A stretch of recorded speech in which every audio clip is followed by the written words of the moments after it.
கர்த்தருக்கு பயப்படுகிற மனுஷன் இவ்விதமாய் தாவீதை போன்று, கர்த்தருக்கு பயப்படுகிற மனுஷன் இவ்விதமாய் ஆபிரகாமை போன்று. இல்ல, இவ்விதமாய் அவங்க எந்த அளவுல அவங்க மேல போனாங்க, எந்த அளவுல மேல போனாங்க, அது காரணம் என்ன? கர்த்தருக்கு பயந்தார்கள். யோசேப்பு கர்த்தருக்கு எப்படி பயந்தார்ல, அந்த போல நீங்க பயந்து பாருங்க.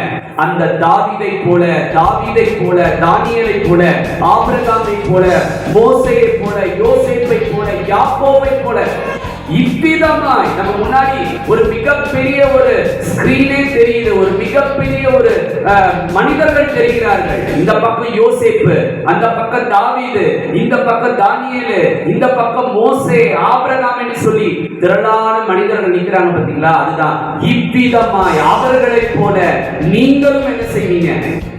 அதுக்கு அஸ்திபாரம் என்ன சொல்லுங்க?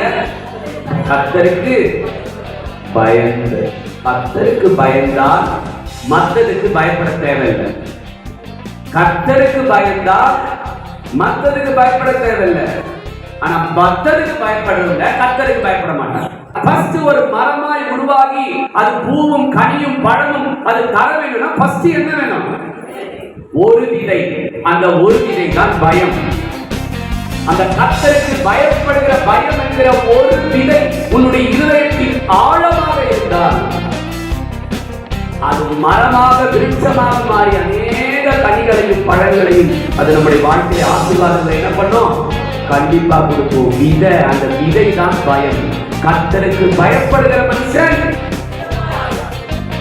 இவ்விதமாய் அவர்களை போல, ஆபிரகாமை போல, அந்த தாவீதை போல, அந்த யாக்கோபை போல இவ்விதமாய் ஆசீர்வதிக்கப்படணும்னு சொன்ன அந்த ஒரு விதை என்கிறதான அந்த பயம், கர்த்தருடைய பயம் நம்முடைய இருதயத்தில் இருக்க ஆண்டவர் கண்டிப்பா நம்முடைய வாழ்க்கையில பெரிய ஆசீர்வாதங்களை கொடுப்பாங்க.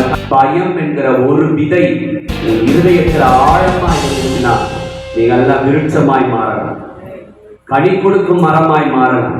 ஆனா பயம் இல்லைன்னு சொன்னா எந்த ஆசீர்வாதமும் வராது.